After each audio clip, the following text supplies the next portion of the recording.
All right. Ladies and gentlemen, boys and girls, welcome back to Deciding to Love. I am your host, Nathan Holritz, and it is a privilege for me to have what feels like, we haven't had the opportunity to hang out much in the last number of years. Steve and I were just talking about this, but old friends, Steve and Shannon, are with me here. Thank you guys for being willing to come on the show. I've been excited about this conversation since you all expressed willingness to do this show. So thank you for doing this today. Yeah, absolutely. Yeah, thank you for having us. And because I know that we're going to have so much to talk about, I'm just going to jump right into the questions. And look, part of the reason I'm doing this show, of course, first of all, is to talk to couples who have been in a long-term romantic relationship, who are still excited about each other, who are still excited about the relationship. And I think a really important, not even caveat, but additional note to that is they're being intentional and working on the relationship, and you all are front and center with that. We'll talk about that probably a bit more here in just a second, but I'm also a romantic at heart. I love the idea of romance. And so I'd love to hear just a brief backstory as to how the two of you connected, what drew you to each other in the first place. It's a very romantic story. Let's see. We met at a costume party. Yeah. In early 2000s, 2003. Yeah. Okay. And it was a white trash bash theme. All right. Yeah. I have to find out what you dressed up as. Well, I had a black t-shirt with a photo of Dusty Rhodes, the wrestler from the 80s. Okay. And I had like a mullet wig and a pair of jeans. I went like very last minute. It was I'd been at a Thanksgiving dinner prior to that, and it was in October, I think, or late, like November something. And so I was invited to this party, and I went last minute, and I walked in through the back kitchen, and Shannon was there with her good friends, and that's kind of how it all started. And I was wearing my hair all teased, and I had white leopard print pants on, and I was and I knew he was new to the area, and I was like, who is this guy? So I just moved here from Kansas City in 2003 and wasn't here very long when we met, so happened quickly. And when you say it happened quickly, so what was the thing that kind of created that initial spark? Was it through conversation? Was it the visual? Was it a combination of both? Like, I mean, the visual, it's kind of funny because you all are dressed in these costumes, but what drew you to each other? Well, we had a friend there, a mutual friend there, and he came up to me and he said that she was asking about me.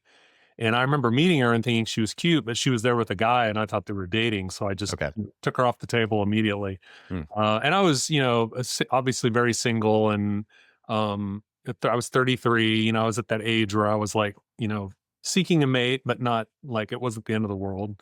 And so we were, I guess later in the party when things were kind of going on, we started talking out in the back. And I just remember how she seemed genuinely interested in me, but just as a person. Like she was asking me questions, we were talking. I don't know, she just had a vibe about her that I really liked. She felt very safe and kind of loving. Like she just had this loving quality about her. And I remember I don't know, she just stuck with me even after the party was over. Mm-hmm.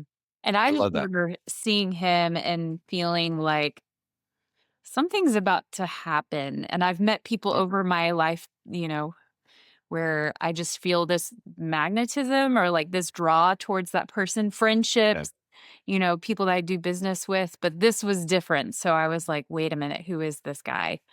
Yeah. You mentioned, Steve, curiosity, and something I've been thinking about a little bit more as of late is, particularly in the context of long-term romantic relationships, how do we go about maintaining some level of curiosity? And I wish I had it in front of me now that I'm thinking about it. I saw this really interesting post on Instagram the other day that was talking about this couple. I don't know if it was fictional or not, but this couple who'd been in a relationship for 60 plus years, and it talked about at least part of the reason for that success was a willingness to accept, I guess, in the end, that the person in front of them was going to continually change. And so it was important over the years. So it was important to maintain a sense of curiosity. I know how good it feels to be on the other side of a person in conversation, even now at 46, where it feels like they're genuinely curious about me. But I know it can be tough at times in the context of a long-term romantic relationship to maintain that sense of curiosity about the other person. Is that something that you all have explored a little bit or talked a little bit about? Well, it's funny you mentioned that because curiosity has kind of been a big part of my journey in the last few years. Hmm. There's the kind of the quote about, staying curious, not judgmental. Mhm. And I think I did carry a lot of judgment, not in a negative way, or not in a like a I'm better than her kind of way, but I just remember feeling this judgment through part of our relationship. Hmm. And then kind of after we started doing, the work that we're probably going to talk about later, it was I really just learned to be curious, like, especially at this stage in our life. She's 50, I'm 55. There's a lot of things to be curious about, especially what's happening with our bodies and as we Yeah. get older. And as we have a now 18-year-old who's about to leave to go to college. And Mhm. so there's a lot of things that I could be judgmental about, but instead I choose to be curious about. And the curiosity has opened up my capacity to be more loving and understanding, not just with the world around me, but with my own partner who I see every day. Hmm. And I think, you've been in relationships when you're with someone every day, the judgmental piece can creep in more than the curiosity. So I think it's just respecting the curiosity, I think is what the purpose is.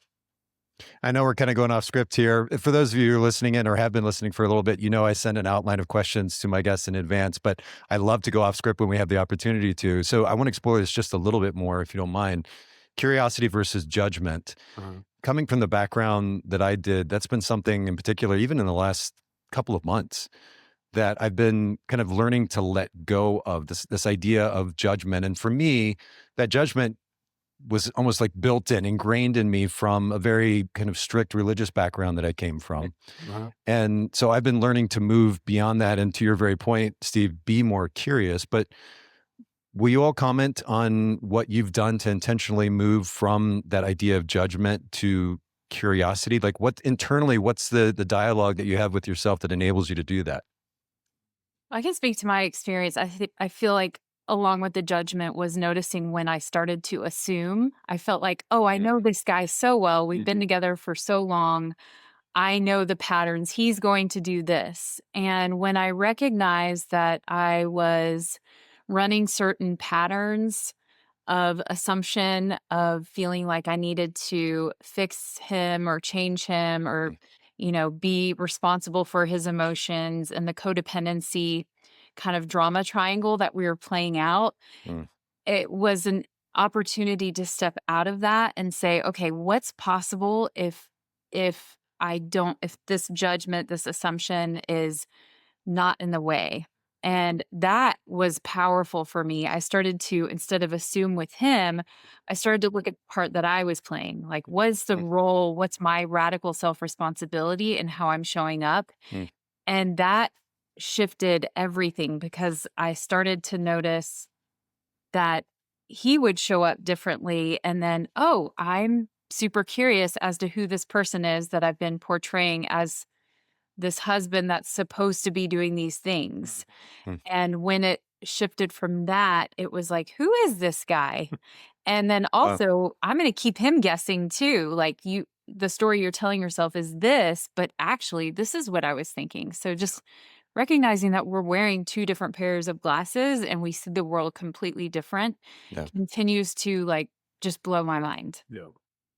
And if I can kind of dig into that just a little bit, Shannon, and to get your take on this, your experience of this, Steve, too. Uh-huh. Shannon talks about shifting from that more judgmental or I guess assumption driven mode to one of curiosity. And she said that your behavior shifted. I'm projecting here, but was her shift to more curiosity, was that creating a safer space for you where you didn't feel as judged or like being held against some standard? You could just kind of be in the moment, or what was the shift in behavior there? Yeah. The shift in behavior was understanding the role I was playing as well. Mm, And instead of, so in, let's say in situations where there was some tension, instead of me being like assuming that she was going to be responsive to something I was about to tell her, I let my curiosity ask questions like, well, what would happen if I just leaned into vulnerability and told her Mm, exactly how I'm feeling, knowing full well that she loves me no matter what, and whatever response I get from her is not mine, it's mm, hers. And just being curious in that space, taking a pause, and then, kind of stating what's going on or what's coming up. And leaning into that, like, every time I fooled myself with with her response, because I was like, okay. okay, this did not go how I thought it was going to go, my assumption. But by allowing myself to be curious, I allowed her to be her authentic self with her response. And yeah, it just created more of this space that we needed. We had Mm, really built up this like codependency, I think, mm, and really trying to protect each other, and also, just assume that kind of the worst from each other, not yeah, intentionally, but just sure. that's kind of the resilience that was built up in kind of a unhealthy way. Mhm. Totally makes sense. And we're going to actually touch, and if we're not just going to touch on it, we're going to really get into the topic of codependency here in just a little bit, because this is something that's super close to me, especially even in the last couple of months. So we'll come back to that here in just a second. But I want to shift just a little bit. Mhm. If you all were to sum up what you're most proud about your relationship at this stage, what would you say that is? Oh, Mm. I just think for me, I am most proud of the way that we have shown up for ourselves first and foremost, Mm, and shifted the patterns that we were running. mm, I think we're going to talk about inner child work and mhm, what we learned from our parents and our, what was modeled to us. mhm, And I am just in awe of how Steve has continued to show up in his own ways where I thought, oh, I know what's best for him. If he would just do XYZ, yeah. then everything would be okay. And it Mm, turns out when I gave him the space to figure things out on his own, he was totally capable. And so I celebrate our relationship, but our ability to show up for ourselves, because it's mm, really been the foundation of a very sovereign experience where we get to experience our own unique uh love for ourselves, and then what that looks like together. mm. So, it looks so different than I thought it would. We have separate bedrooms, and that's been Yes. such a gift, Mhm, to be able to have that space and to be able to do things that we wanna do on our own. He's like, "I'm gonna go on a hike, you wanna go with?" I'm like, "No, not right now," or, mm, "I wanna go to dancing, do you wanna go with?" "No, have fun." But still being able to have, like, this connection, this deep reverence and respect for each other. yeah. Yeah. Yeah. Yeah. I'm proud of all of that as well. And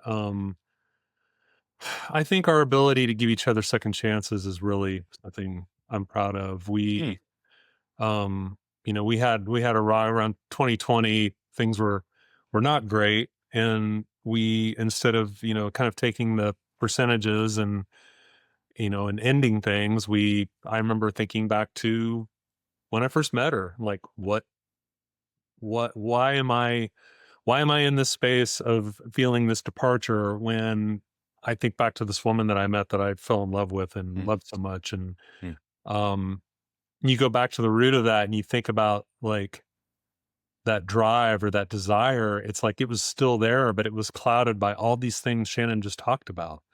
This like worrying about the other person or feeling like we have to change them or fix them mm. instead of just taking care of ourselves. I mean, we're individual people who are in a union of marriage, but also a partnership as parents.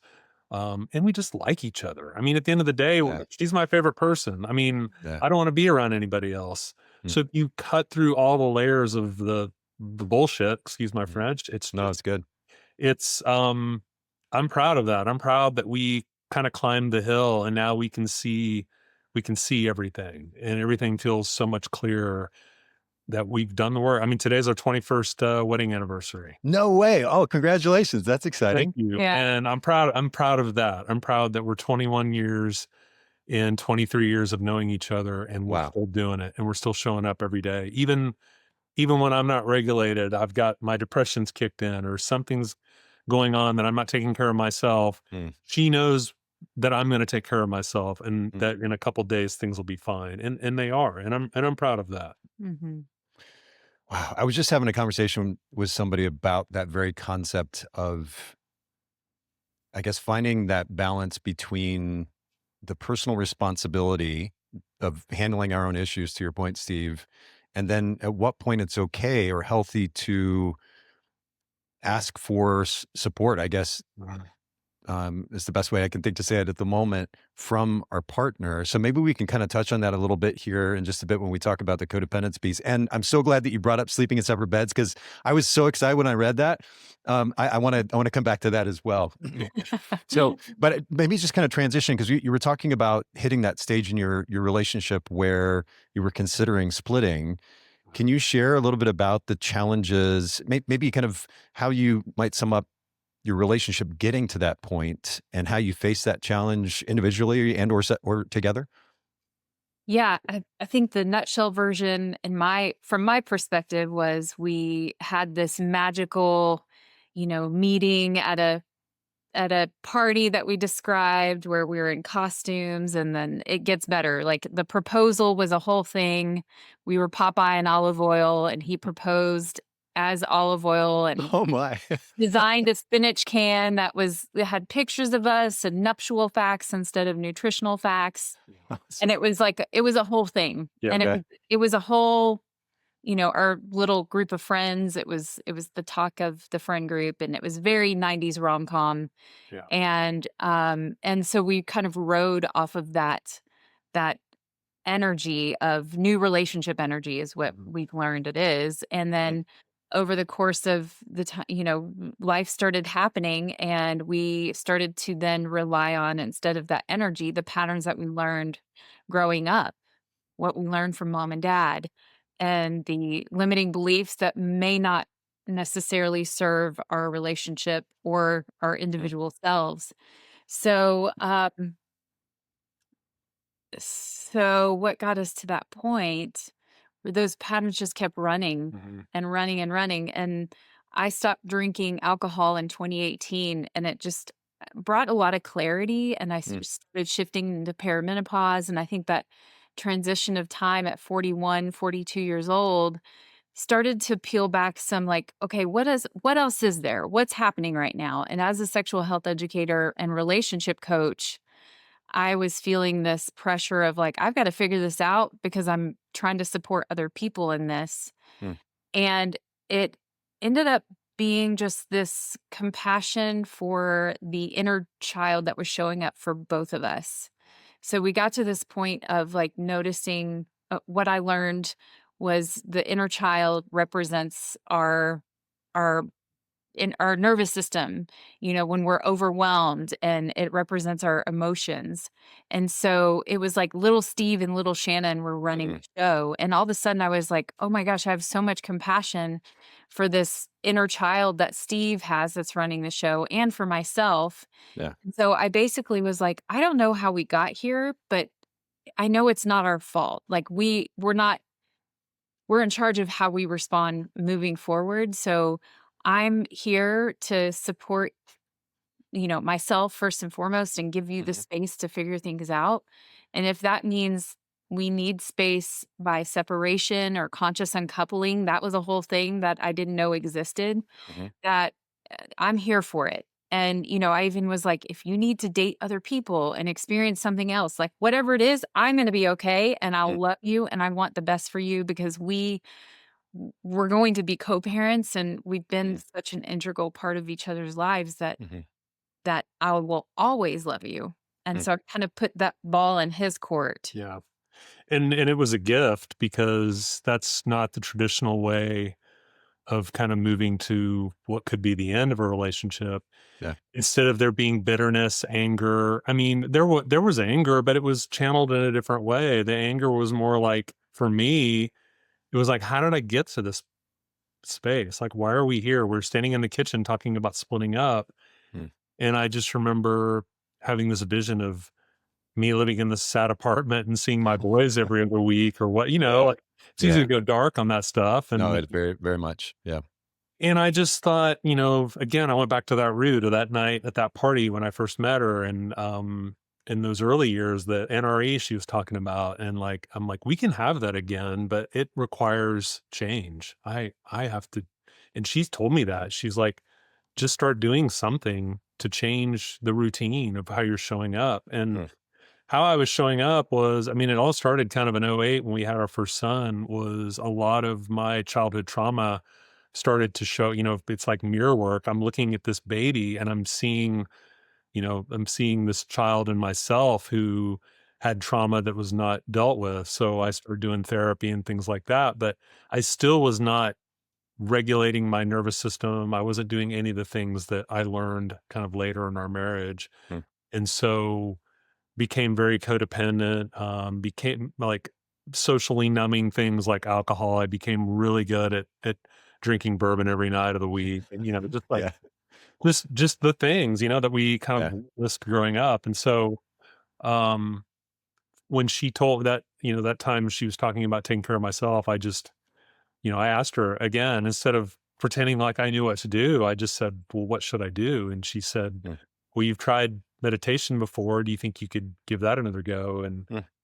so I did. I signed up for the Calm app. They had 30 days of meditation for free, and I Hmm. did I didn't miss a day, Hmm. and just really changed my awareness and how present it showed me how present I wasn't. Like presence was not a thing. I was either in the future or in the past, Hmm. every day. And so I learned how to be present, and that was kind of the snowball down the hill for me. Started getting into men's work. Um, gave up gave up alcohol. It'll be 6 years in July of Wow. May. Thank you. She starts everything and then I follow. And So, you're like, yeah, this sounds like a good idea. Yeah. Yeah. Yeah. but No, no, that's it impressive. was. I mean, but I did a lot of this on my own. I Hmm. chose myself Yeah. to Yeah. For wake up sure. every morning, do meditation, get uncomfortable, reach out to men, start doing men's work. It's been a whole journey since 2020. And it's like going to the gym. I still got to keep doing it. Yeah. Yeah. Y'all have touched on so many different things right now that I'm going to go this direction. No, no, no, Yeah. it's good. This just gets me very excited and emotional, honestly, at the same time as I'm hearing, one of the things that I've really taken to heart in the last, again, couple of months or so, there's been so much change and realization in the last couple of months, but is just what seems to be a very tangible experience at this stage of my life anyway, which is the universe, God, whatever is going on is sending, like putting people in my life that are mirroring and or have just the right kind of feedback or nudge or suggestion or advice or a little bit that I need to hear, considering what I'm going through and what I'm processing and what I'm working through at the moment. And so even as I'm listening to you talking, Steve, even the idea of meditation in particular, I've been reminded as of late that as much as I've practiced it here and there in the past and found legitimate benefit from it, not so dissimilar. You talked about the gym, not so dissimilar from the gym. I know I should do it because I've seen the benefit, but I've been lazy about being consistent in it. Mhm. And it's a good reminder. I'm glad that you brought that up again because it's something that I'll commit here publicly to making a priority and doing even a little bit on a daily basis, or way more consistently anyway than I have been, because I found real benefit there. And I'm curious about living in the future versus, or the future and the past versus now. What did that look like for you? Because I know I'm guilty, if you will, of that very much. And the reality is that my life, I think at this stage certainly would benefit way more from me actually being present. But what did that look like for you? I'm curious. Well, I think presence is often misunderstood. I mean, I think about like, have you seen the movie F1, the Formula One? So those guys, Amazing. when they're driving those cars for however long they're driving, that is like the ultimate sense of presence. Yeah. Like there is no future, there is no past. They are in that moment every second, every minute, every hour of that race. Life is sort of very similar if you think about it. We have a million distractions. We have our phone, we have all those things. But if you've ever just stood and stared at a tree or looked around your neighborhood, I have a practice in the morning where, and my practice has changed too. I think society's too set up to be rigid on your practice. I think if it's, You just choose something in the morning to do. Mm, And here lately, because the weather's been so nice, I've been taking my cup of coffee out on the back deck there and just looking at the trees and mm, not thinking about anything, just looking at the trees and just enjoying the sun coming up, or noticing the crisp air, noticing the air on my body or how it feels. And you don't have to do the Calm app or any kind of practice meditation to be present. It's just literally presence is just noticing the moment, yeah. noticing what you're doing, noticing how you're feeling. And I think if we simplify it like that and stop making it to be this bigger deal, I think a lot of us would be very aware that we often are present and we often are meditating and we just don't know it. Mm. Mhm. For me, Are you all familiar with Michael Singer? Mhm. yeah, yeah. He wrote a book, a number of books, but there are a couple of versions of Untethered Soul or Living Untethered.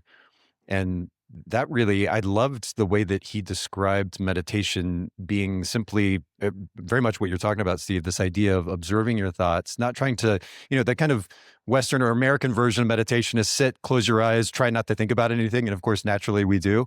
Right. But he was saying just very simply, see the thought, Hmm. acknowledge it. Nothing wrong with acknowledging or having the thought in the first place, and then acknowledging it, seeing it, and then almost seeing it out the door of your mind. So if my practice, if you will, is to sit, certainly eyes closed, but to see the thought Hmm. and then just kind of see it out. And I repeat that process over and over again. And it's amazing. There have been 2 or 3 instances anyway where my little timer has gone off and it caught me off guard because Yeah. just that simple process of seeing the thought, acknowledging it, seeing it out, seeing the thought, acknowledging it, seeing it out, and just repeating that over and over again Mm. put me into a really deep meditative state. And to your point, it wasn't this overly complicated process. I love that. Yeah. Yeah. Jeff Warren, who I love, who's also a meditation facilitator, Mhm.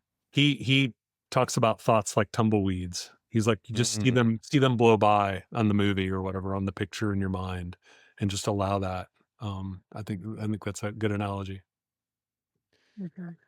You all talked about the idea of, and we'll come back to some of my talking points, my planned talking points, but you talked about this concept of new relationship energy. Shannon, I'm wondering if you can explain what that concept means, particularly in the context of a long-term romantic relationship. Yeah. So we have sexual energy. Each person does. Some people call it life force. If you're familiar with like Kundalini awakenings in yoga, we have energy centers, the chakras. There's a lot of different terminology for that. But with sexual energy, there's this excitement, and it's like a feedback loop of pleasure and excitement and something new. And there's also this idea that we are marrying our unfinished business. Mm, So when I look at my relationship to Steve and any other partners that I've had in the past and his too, as a relationship coach, I'm looking for the patterns that are running the show and that we just kind of fall into because it feels comfortable. So when my nervous system met Steve, it was like, oh, something feels very safe and familiar here because our nervous system mm, is looking for survival, not thriving.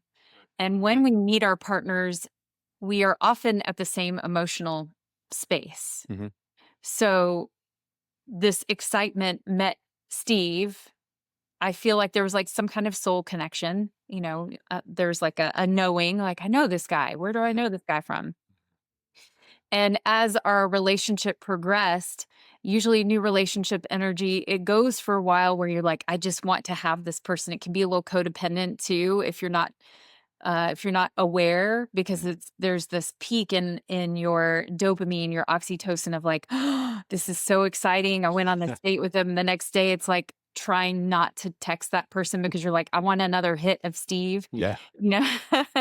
Ooh, I And love that. You need a T-shirt. I want another hit of Steve. That's that. Yeah. That's awesome. I love that.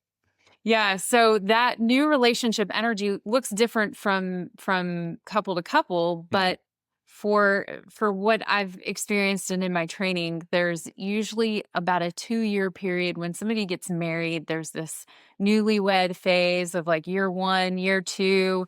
Year 2 hits, and there's often like some of the this stuff starts to rise to the surface. Like, Mhm. oh, I'm in this relationship. How do I make sure that we stay safe and things are predictable? Because anything outside of that is not going to feel safe, Yeah. even if it's something that is towards leaning towards thriving. Your nervous system is like, nope. That's why people end up in emotionally abusive or abusive relationships, is that their nervous system knows that pattern. They know it likely from childhood. They probably experienced their you know parents being abused, and so it feels familiar. Like, I know the part that I play in this role. So my nervous system met Steve's. There was this, ooh, this is exciting, familiar. There's like this magnetism, this connection, and then over time, it's kind of like, oh, now what do we do? This feels a little vulnerable and unsafe, so let's just stay. So Steve unknowingly kind of gave me his power. He's like, here, I'm going to give you my power. This is what I saw my mom do. Mm. I hope your parents don't listen. I hope our parents don't listen to this podcast. It's not about the Because we learn from mom. So we learn our boundaries, our self-esteem, our self-confidence from mom. We learn our relationship to others from dad. And others meaning partners, universe, God, Mm. others in business and, in our jobs. So this is a long-winded way of saying that's what new relationship energy is, and the shifts that can happen over time based on our nervous system. yeah. I'm curious about this, Shannon, and I'd love to get your take, and Steve, if you have something to add to this too. But part of the honestly, one of the biggest drivers for me even doing this show in the first place is I don't quite know what it's like to lose that new relationship energy. The intensity, the excitement, internally, the kind of the childlike excitement about the other person. Mhm. And I'm sure some of that is connected to codependence, which we're going to get into. But I even look at my grandfather, who's now passed, but he and my grandmother were married for 66 years. And even at the very end, before she passed away, he was still so loving and affectionate and kind. And not to equate that to new relationship energy, but even those things very commonly and quickly wear off even after 5 or 10 years and Yeah. relationships with people that have, only been together for that amount of time.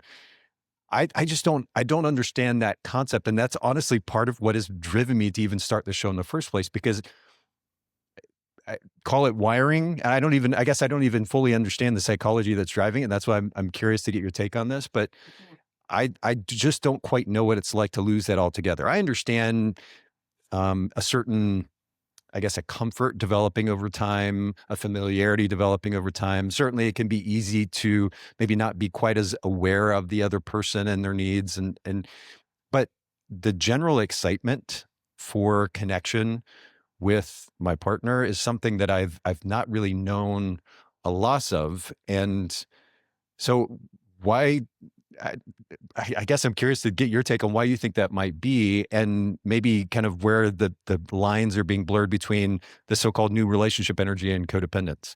Mm. Yeah, great question. Well, I think that the dopamine does play a big factor. Yeah. Dopamine hit.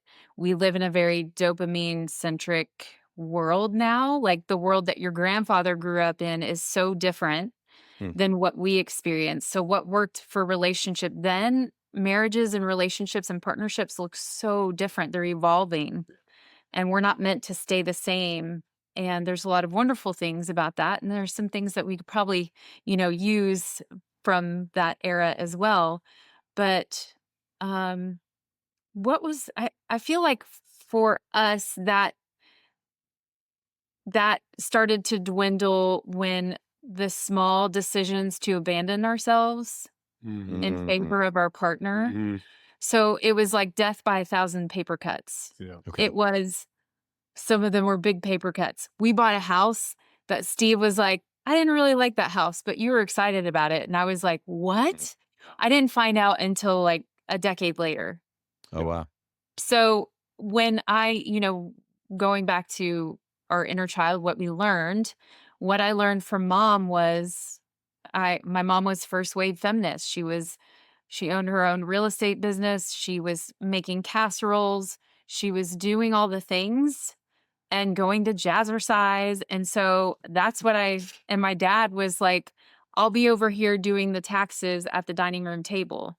Mm, And that role, then, when Steve was like, I'll be working at the dining room table on his laptop instead of the big piles of papers that my dad was surrounded by, I was like, oh, this feels familiar. Okay, mm, I know the part that I play. I do all the things. And mm, Steve's like, I'll just be here doing because I don't want to do anything wrong. Yeah. mm, And so we played those roles. We like had our own little play that we were being cast in. Meanwhile, Steve had his own version where he was like, I'm just gonna abandon my needs. You make all the decisions. Yep. Don't want to ruffle any feathers. And that was the dynamic that his mom and dad had. Yeah. And so I was playing the part unknowingly of dad who could be a little more controlling and authoritative. And I didn't know that. So he had this lens of like me being authoritative. I had this lens of he's emotionally unavailable and inept to do the things that I need him to do. Yeah. Yeah. I learned my needs don't matter. mm, From just my upbringing. My parents didn't do anything wrong. It's just mm, they were operating the same thing from their generation. mhm, Um, and I remember, your father, what we learned from our dads is kind of how we see the world. mhm, And what I learned from my father from his family life growing up was that he kind of had to fend for himself.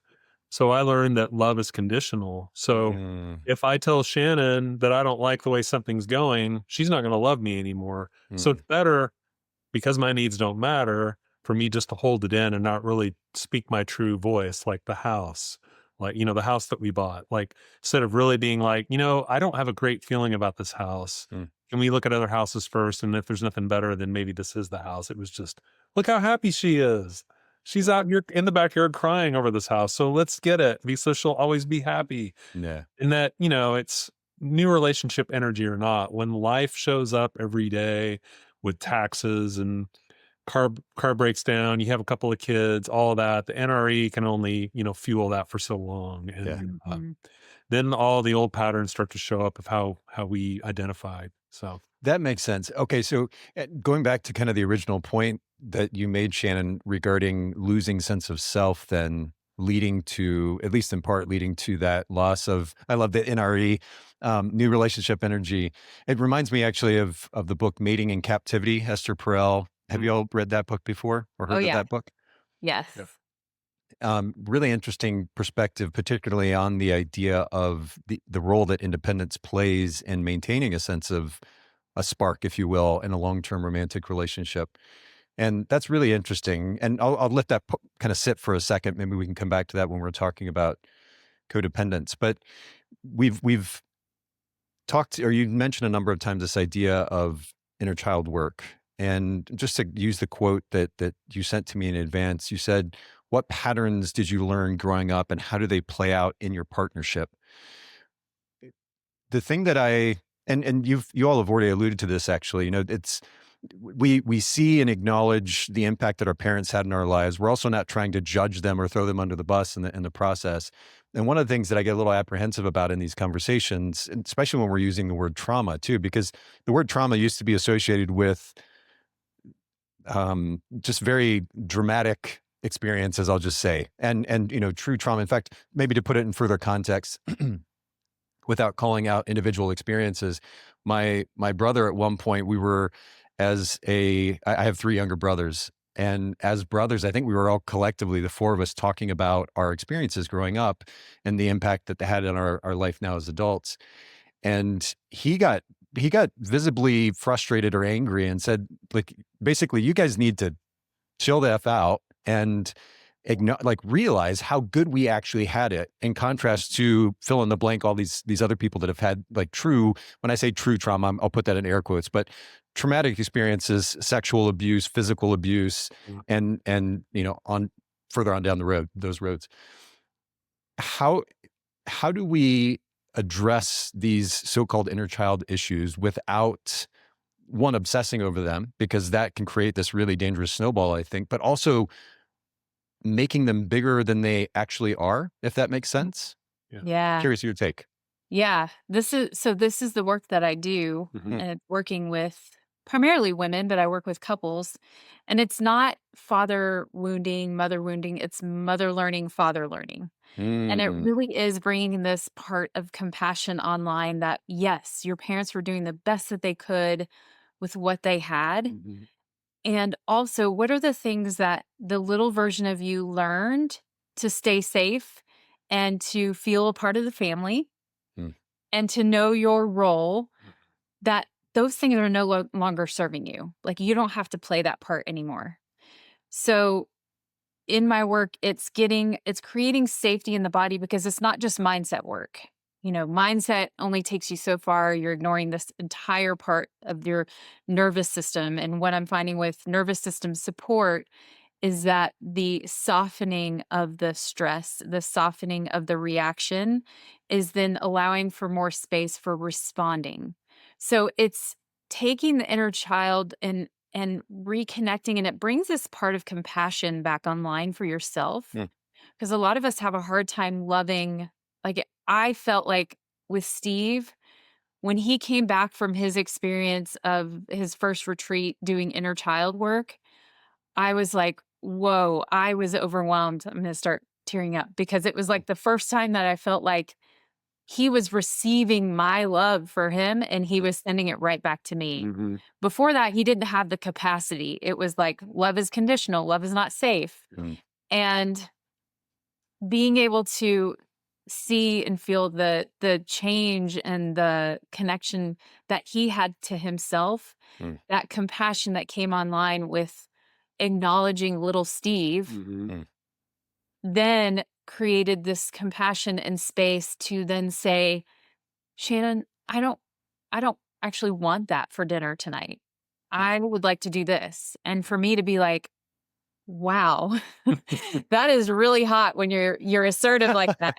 yeah, And I still tell him that. And times yeah, it would be confronting. I'd be like, mm, well, wait a minute. But then it was like, no, thank you for speaking your needs. Thank you for honoring your needs. And mm, with each layer where he stood up for what he felt was true for him, it was like a layer of a foundation of truth of mm, like, okay, still honoring that he had an incredible childhood full of adventures and, Yeah. laughter and stories and mhm, all the fun things. Same with me. I had that same narrative that your brother did. Like, how dare I say anything? I mm, compared to other people. And a trauma is really, when you're working with inner child work, it's less about the trauma that you're working with and more about the symptoms. Yeah. It's more about the story mm, that you're running your life from. Yeah. So if the story is, I'm responsible for other people's needs, and you learn that because you watched mom who you thought was an angel, but wait a minute, I never saw her take care of herself, which that was what happened with you, right? Like, Yeah. he was like, mom's not the problem, dad's the problem. And lo and behold, he's like, wait, mom never spoke up for her needs. I never saw that modeled for me. mm, Yeah. And, mom was a hero in my book. She was out there doing all the things. So mm, I wanted to do all the things. And then I recognized I was abandoning myself, and I was trying to distract myself from the responsibility that I had for myself when I was trying to help others. And I was taking away the gift. Like, when I was trying to help Steve with all of his stuff, depression, all of that, you should do this. You need to, all of that. mm, It just made him feel more broken, mm, and it made him feel incapable, and it made me perpetuate that narrative of like, I'm okay. Why can't you be okay? mm. So lo and behold, there were plenty of things I got to work on. Do you And do you think that there's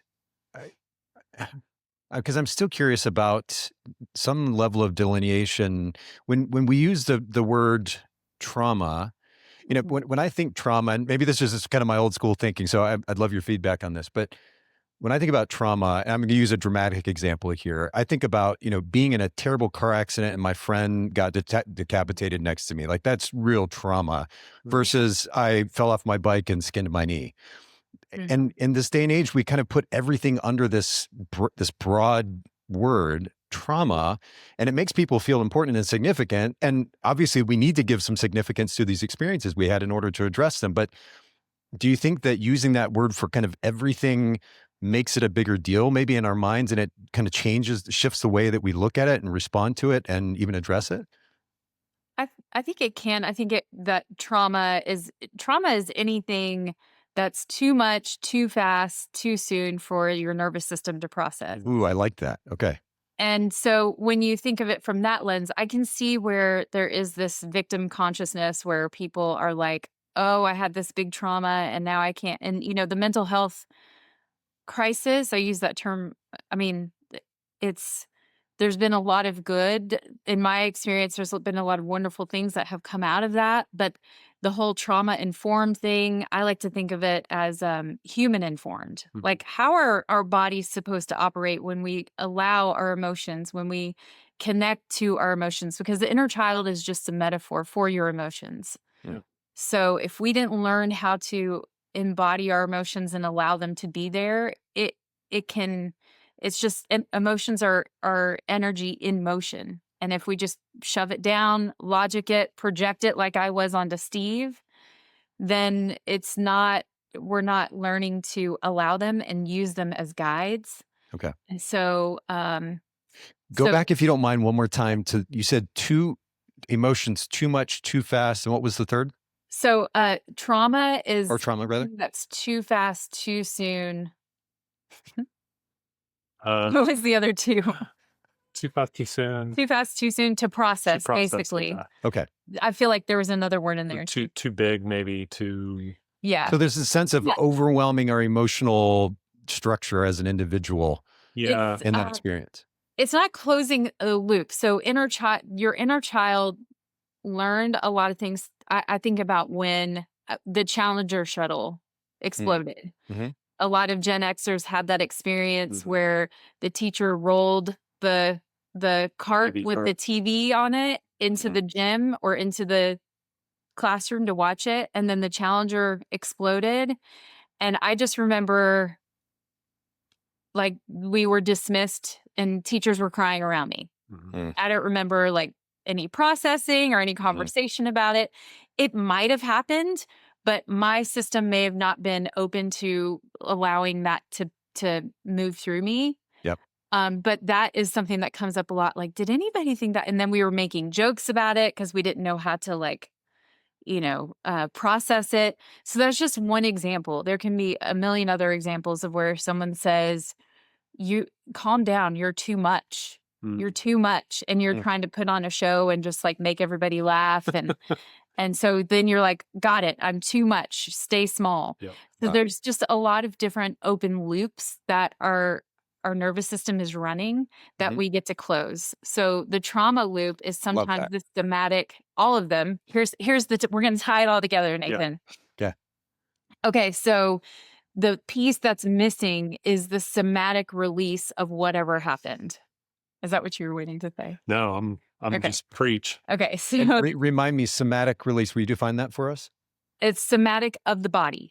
Soma means body. Okay. Somatic is the processing of the release of cortisol, of emotions, of it's metabolizing the energy of whatever. Like, we're the only mammals that don't shake out our stress.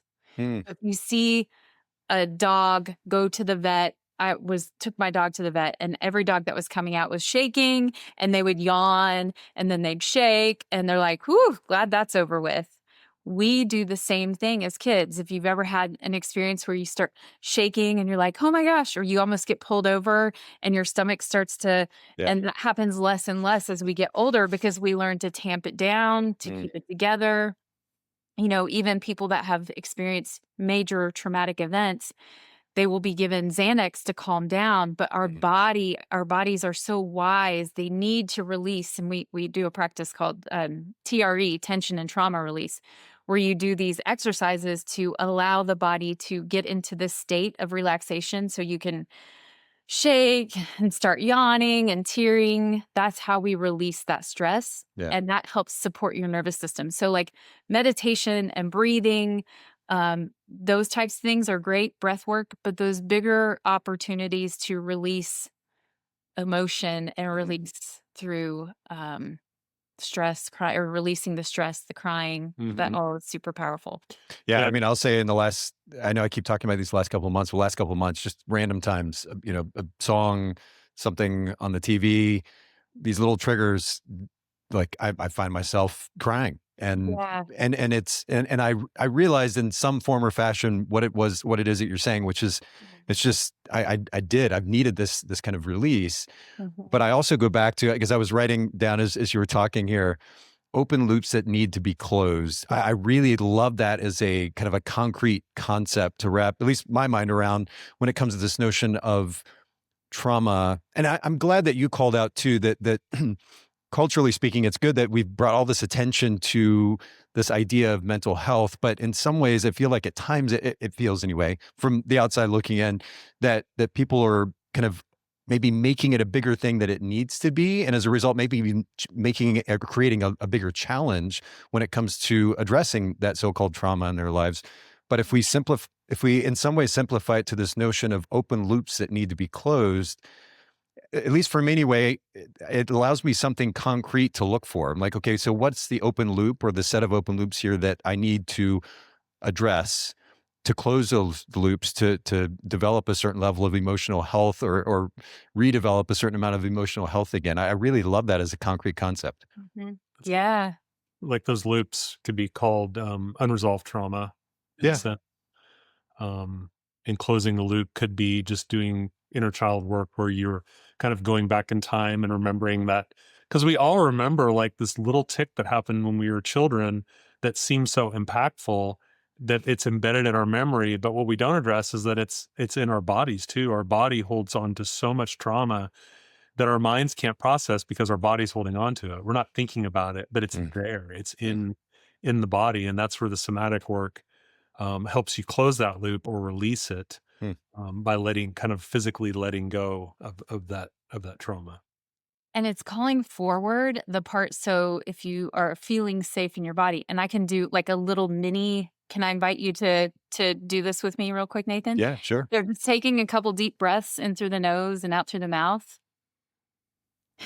And just if you feel safe to close your eyes for a moment, and finding a safe place in your body, like a place that feels open and spacious, just scanning from your toes all the way up to your head. Do you feel a space that feels open and spacious? Yes. Yeah, where's that? Really around my heart. Okay, so just breathing into your heart. And if you could paint that safe space any color, what would you paint it? Blue is what comes to mind. That's just my favorite color, one of my favorite colors. Yeah. Yeah. Yeah. So blue. So breathing into that. Anytime you're feeling overwhelmed, you can always go back to that safe place Hmm. around the heart. The blue, is there a texture to it? No, just smooth. Okay. So now I'm gonna invite you to maybe reflect on a challenge that you've been having. Maybe these waves of emotion that have been just showing up, and just noticing, what do you feel in your body when you reflect on that actual experience of like feeling this flood of emotion, maybe even some of the limiting beliefs that you're telling yourself. Maybe it's my needs don't matter, or Yeah, I think it's a combination of a lot of it is sadness yeah. and associated with that, like an unresolved connection, if you will. Yeah. So just allowing yourself to invite sadness for a moment, because it's a natural part of being a human, and notice the energy of it. Where do you feel sadness? Back to my heart again. Yeah.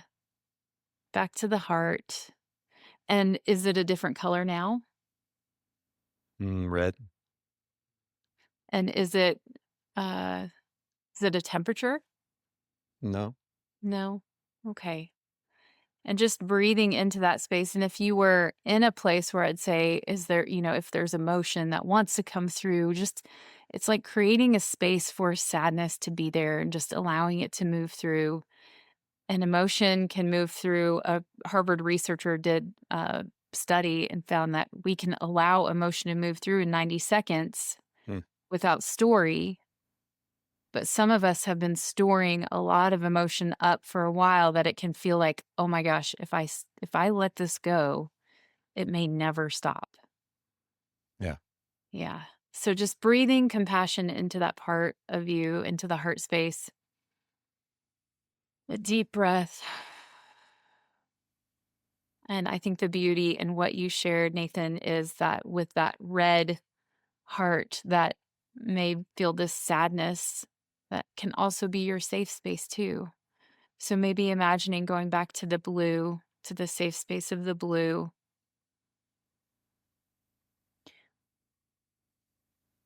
and just breathing one more time in that space and just allow for a word of intention to drop in from your heart. Maybe from your inner child, you can imagine little Nathan, just imagining a version of you, whatever age feels like it needs support. Maybe it's like teenage Nate, preteen Nate, or do you see a little version of you? Yeah. Yeah. What age? Probably like 8 or 9. Oh, yeah. So just allow yourself to connect to him and maybe just giving him a moment to share insight, a word or a phrase that he wants you to know, and just trusting whatever comes up. You don't need to search for it. Was there a word or a phrase that's present? Yeah, openness. Openness. Okay. Yeah, just letting little Nathan know that you're going to check in on him some more. You want to hear more about his experience. And just taking a deep breath in. Big exhale out of the mouth. And then allow yourself to slowly come back to the space and just look around the room and naming a few different items that you see to orient yourself back to the space. So what do you see, Nathan? Hmm. I'm I'm looking at it, so to kind of break the fourth wall here, I'm looking at the screen on my camera, and I'm seeing almost like a different version of myself, a clearer version of myself. I'm sensing clarity. Oh, good. Yeah, great. So breaking the fourth wall and then take a look around, name a couple things that you see. I'm seeing the wall and the door, light, Okay, window. Yeah. great. So was clarity a word that dropped in, or what did you notice a connection to that little version of you?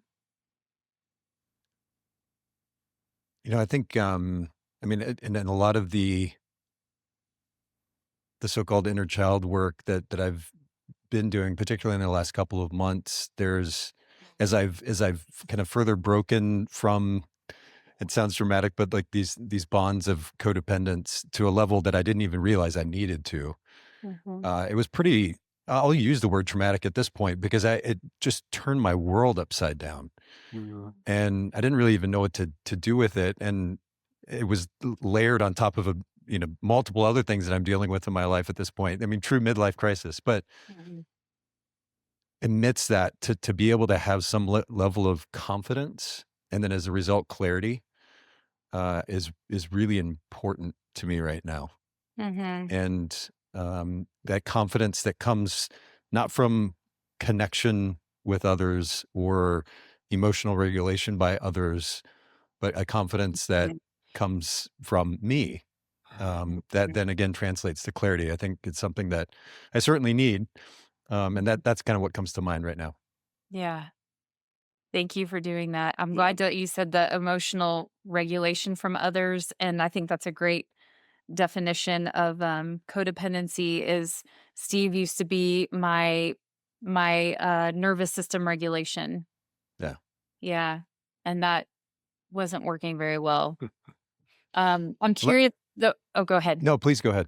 I'm curious about your experience of like, so you just invited sadness to come forward and naming it, giving it that space is actually allowing your body to metabolize the Mm, energy. And we're not trying to make sadness go away. We're more just trying to be like, I can be with this. I can be with sadness mm, and I can also be with hope. Mhm. And I can be with love and joy. And the more we can allow sadness, the more expansion you can have to feel ecstatic and open and love. mm. Mhm. Yeah. That's interesting because I've as emotional a person as I am, and I've been pretty okay with that over the years. Mhm. There's the last number of months, I really have been a bit more intentional in suppressing that emotion. So it pops up on occasion, and I have these, flood of tears, and then it just kind of like, all right, let's push this aside, which is not Mhm. normally like me, but I guess I've been a bit more in survival mode, and so I Mhm. haven't given the space for that. But I love the way that you're framing that, and especially for a lot of people listening, even myself. Some of these phrases and the terminology is not something that we're familiar with, Mhm. and some people might be like, "Oh, that's kind of woo woo and kind of weird," but to me, it feels very practical when you talk about the importance, the need to actually metabolize that feeling, or to actually have that feeling in order to work through it. If we keep suppressing it, then it's literally going to be stuck in there. We have to metabolize it. We have to process it. And I think that very tangible idea is going to be really helpful to people. Yes. Yeah. Otherwise, you're emotionally constipated. And, Yeah. people are like, well, what am I supposed to do? Because that's what I work with, emotional resilience and helping people be able to feel the emotions, but not feel like they're being taken down by them. And there's some people, I love that you have that awareness of like, sometimes I just have that you've always been an emotional person and you have these access to tears more than some do. And when you can allow yourself to be with it from a place of groundedness and not needing anybody else. So when you can come from a place of grounded confidence and knowing like I can allow this to be here and let it move through me, Mm, that's different than like here we are again just in the waters of my emotion and I don't know when this is ever going to stop. mm, There is a difference between the two. Yeah. yeah. Yeah. So it's your emotional hygiene Yeah. and just learning that you can go in the car, you can release outside. My friend has kids and she talks about releasing anger and sadness. She's like, Mom's going to be a dinosaur. And the kids are like, okay. And her kids are now getting to learn this beautiful way of releasing. And we Yeah. have a punching bag Yeah. downstairs and all of us have used it. So, we're trying to model that with our kids, even though it's still like, ugh. Well, Yeah. and I think it's kind of interesting too, because some of these kind of practices to some might seem a little bit odd, but yet we're okay saying, go to the gym and work it out. So it's not so dissimilar to something like that may be a bit more old school, traditional in nature. We're finding these different outlets for, would you say expressing emotion, or for giving our emotions an outlet, or how are you framing that? I would say releasing. Yeah. Just Yeah. releasing them? Okay. So allowing. And losing the shame around emotions that we learned as children. Mm, I was brought up to that I wasn't allowed to be angry. I could be sad, I could be upset, but I couldn't be angry, I couldn't be loud, I couldn't be what I considered a braggart, like, like really be excited about something good that happened to me. Um, when we socialize those situations to where they're not taboo, or they're not considered okay, then you're not able to like really let go of things. So we tell the boys, like it's okay to be angry, but how you respond, or your outburst of anger is where there needs to be proper channels, whether it's a yeah. punching bag or yelling into a pillow, but punching your brother or trashing your room is not acceptable. Right. And that's because I don't want them to think that it's not okay to be angry. And I Yeah. still have things come up for me when they're angry where I go into what I learned and be like, no, you can't be angry. And then it's like, whoa, time out. Mm, Like, it's okay to be angry. hmm Just need to channel it another way. hmm Mm. And I will say, as far as what Shannon just did with you, that practice, I was on Wellbutrin for my depression for almost 10 years. Wow. And I've been off of it for probably now. Mhm. Wow. And no, and I don't advise this with anyone, but I chose to get off of it myself Mhm. from the work that I've been doing around nervous system regulation and Mm. all that. And I've not been back on it since. And it still shows up. Depression still shows up, but I am aware of it and I have created practices to work through it. Wow. So it's no small feat, but it can be done. I mean, we don't necessarily always need to rely on medicine in that case.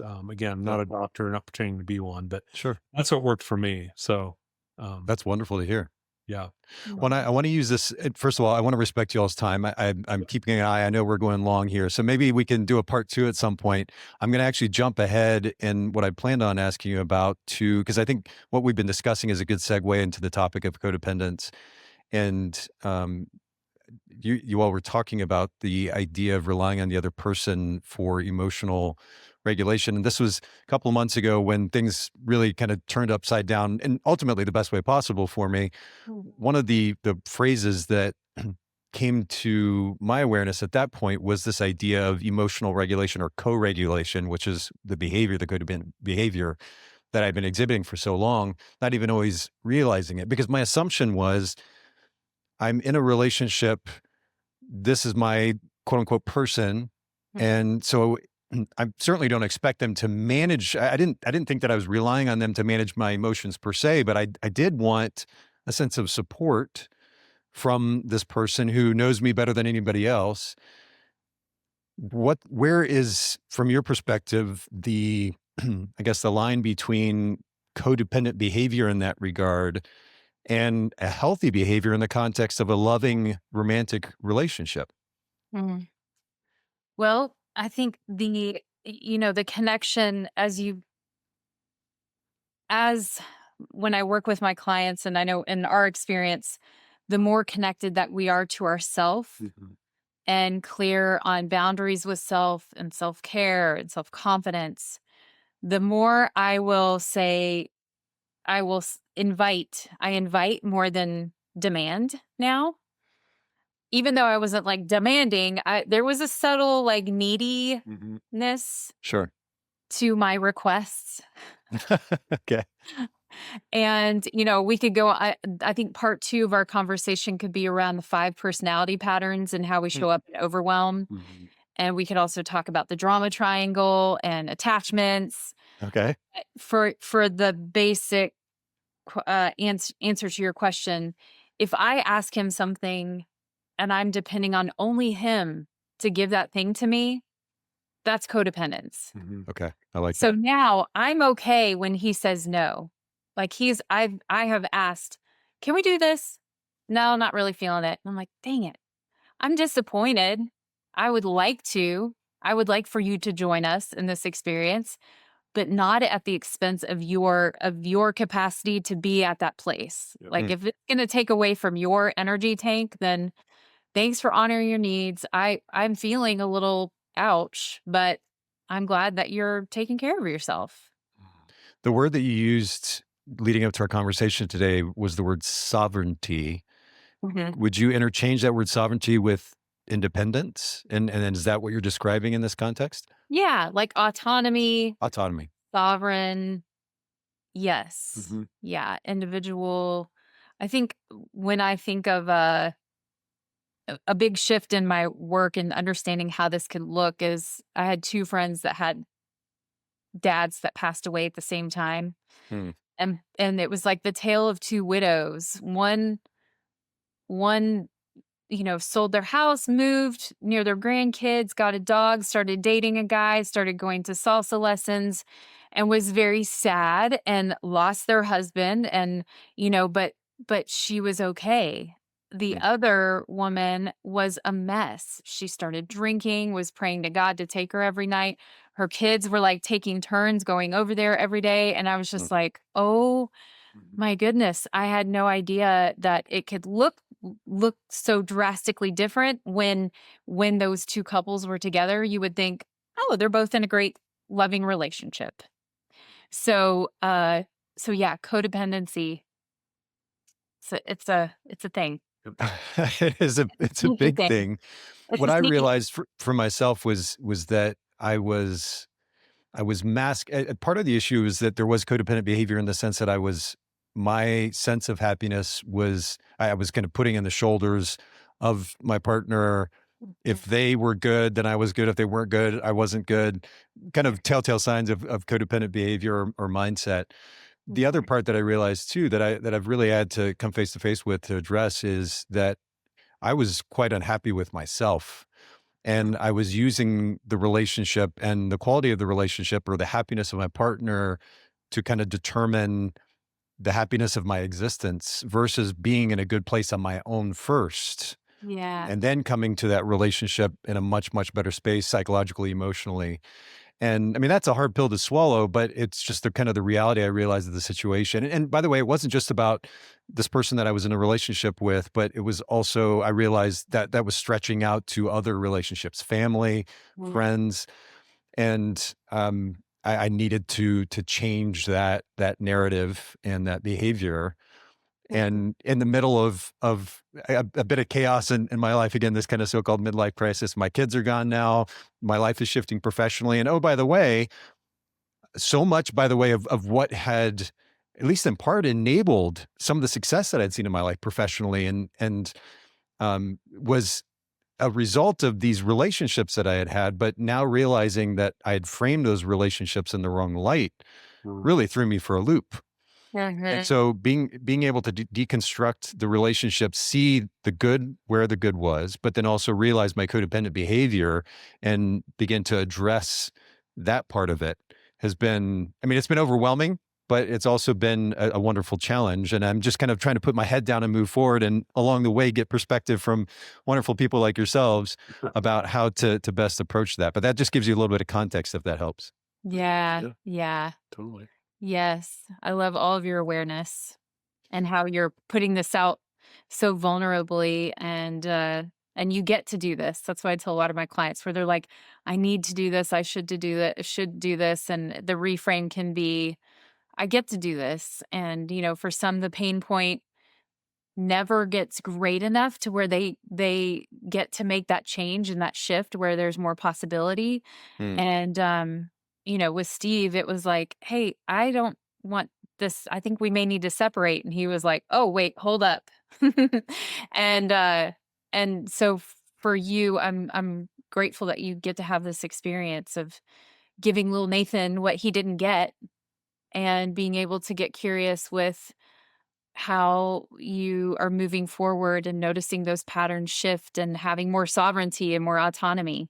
that's it. Yeah, coming back around to that autonomy and ultimately independence, in doing so from a place that doesn't need the approval of Mhm, somebody, mhm, has been really the biggest challenge. I realized a number of years ago, actually, the significance of choice, mhm, because it wasn't something that I was familiar with, both from kind of a general childhood standpoint, but then also because of the religious world that I'd been involved in.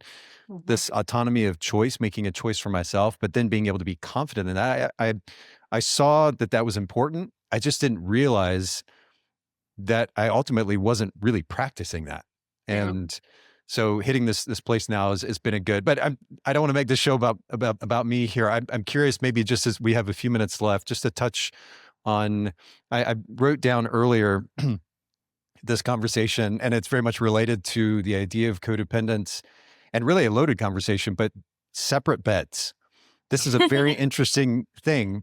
And, it actually plays on some of the ideas that Esther Perel talks about in her book, Mating in Captivity. And I'll link to that in the show notes for anybody who's curious. But what led to this decision? And I guess, how did you kind of go beyond maybe the cultural assumption that if we're not sleeping together on a nightly basis, there's a problem with the relationship? Kind of breaking that. And what's the benefit that you found as a result? I'll let you Yeah, say, but there's so many stories that I feel like marriages are running by that aren't necessarily true, but I'll let you yeah, go. yeah. Hmm. Yeah. Well, I think as we get older, gone are the days of me in my 20s being able to sleep on the beanbag in the corner of my buddy's apartment. Like that, it does not happen. Yeah. I have a special pillow. I have a mattress. I'm 55. Sleep is like, as Ritual says, sleep is a non-negotiable. And I Yeah. agree with that. And we have a king size bed. We have plenty of room. We have a great bedroom with blinds and all that. But the difference is she's a night owl and I'm a morning person. Hmm. I'm up, my body, I don't need an alarm clock. At 6 a.m. every morning, I wake up. It just Hmm. happens. It's annoying, but it happens. And I get up and it's nice. It's quiet. The boys aren't up. She's not up. I go in the kitchen, make coffee. I have kind of a morning to myself while she sleeps. But I know that when I have to take Jet to school, I go back in the room and I'm trying to be quiet to get my clothes on and stuff like that while she's asleep. And the flip side, at night, I'd be in bed at 9:30, because nothing good happens after 9:30. I And don't so know. that's when I start falling asleep. So I would Yeah. go to 9:30 and she would come in, maybe 10, maybe 11, maybe close to midnight. And we have 2 little dogs. They jump up, they follow her everywhere. So Yeah. they come in the room, they jump up on me, they walk across parts of my body that don't feel good, being walked across, waking me up. Like it. So we just realized that there was this circus going on of like sleep deprivation. And this happened for a lot of years and it just didn't really go addressed until we started really thinking like, do we need to be, I have an extra room downstairs. It's dark, it's cold. She likes it a little warmer. I have a firm mattress. She has her softer mattress. I mean, if you take about away the stigma of sleeping in separate beds as married couples, which is ridiculous, Yeah. I'm getting better sleep than I've ever gotten in my life. And I imagine she's getting the same. And it helps with everything, your energy levels during the day, all that. So and that's perimenopause, waking up at 3 a.m. Yeah. And also human design, I don't know if you've heard of that, but it talks about your energy and how that plays out. And I, as a projector, I am not good to sleep with other people that aren't projectors. It's a whole thing. So What's a projector? That'll be our third episode. Fair enough. Yeah, Okay. Yeah. But look up human design or we can have an offline conversation about it. It's Sure. Yeah. So it's been so supportive though. And what would you say this has done, or has it in any way shifted your sex life? If I can ask this, we can always cut this out later, but what has this done for your sex life? Again, the assumption culturally would be like, oh, you're not sleeping together. Has it actually benefited? Like, I keep going back to Esther Perel because I really like the way that she frames the significance of independence and how that enables this opportunity to be able to look at the other person from afar, if you will, and appreciate them again versus kind of always being in the same space, always doing the same thing together. So is this improved? Does it change the sex life at all? You can, she says you leave room for desire. Yeah. That's it. Yeah. And honestly, because of our change in when we go to bed, once COVID happened, we have had more daytime and we schedule. Yeah. Okay. That'll be our 5th. I was going to say, we'll come back to that one. Yeah. Yeah. We schedule because it's so helpful. It's way sexier than not having sex at all. Yeah. And it's been great. Yeah. Like I think overall, and I have a handful of friends that also have separate bedrooms who are able to. I know that some people, they just don't have the space. Sure. But it's been a collective, like, yes, this is a great thing. And we'll have little date days and nights where we'll cuddle in bed and hang out, phone free. And then it's like, okay, good night. And I got to decorate my bedroom the way that I wanted to. And I got to decorate his. We're like teenagers. He was like, that's cool. Order. Yeah. Well, and I'll finish with this.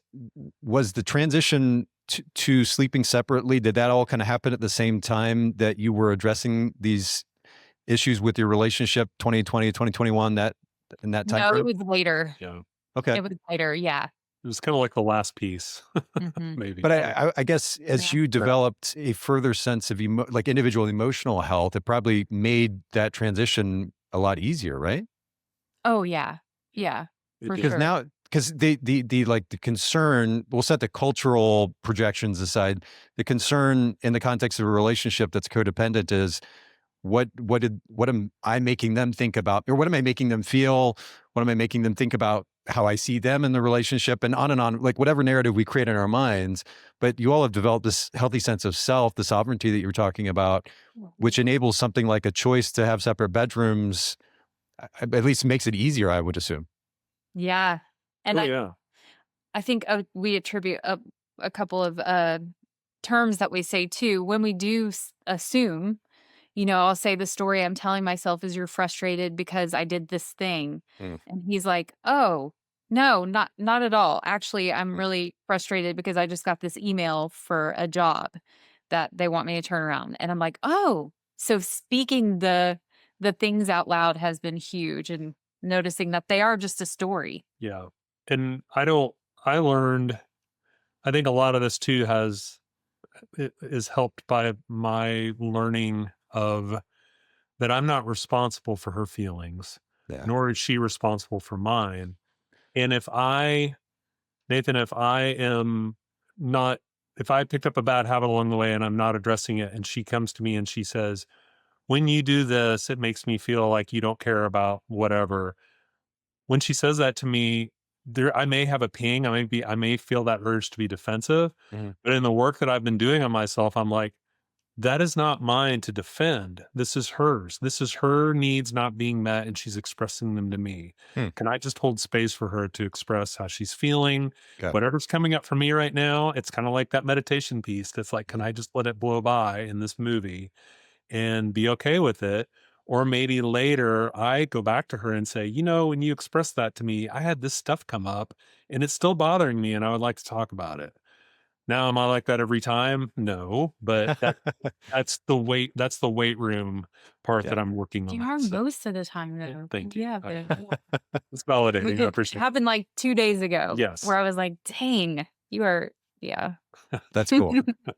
Guys, this has been really, really good. I appreciate it. And thank you for your patience, and thanks to our listeners for your patience and allow me to kind of go here and there, because you've touched on so many things that I find interesting and fascinating. And to your earlier point, Shannon, there's a lot that we can explore in these various topics. So maybe if y'all are willing in the future, we can do an additional episode or two. But thank you for making time for all of us today. And Shannon, is there a website, a place that we can send listeners who are maybe curious to do further work with you? Yeah, I do work, on virtually, and then I have an office in Chattanooga. So you can go to my Instagram, which is Shannon Hamaker. So ShannonHamaker. I'll link to it in the show notes for everybody, so you can get to that really easily. Thank you all so much. Thanks everybody for listening in, and we'll talk soon. Thank you, Nick. Thanks.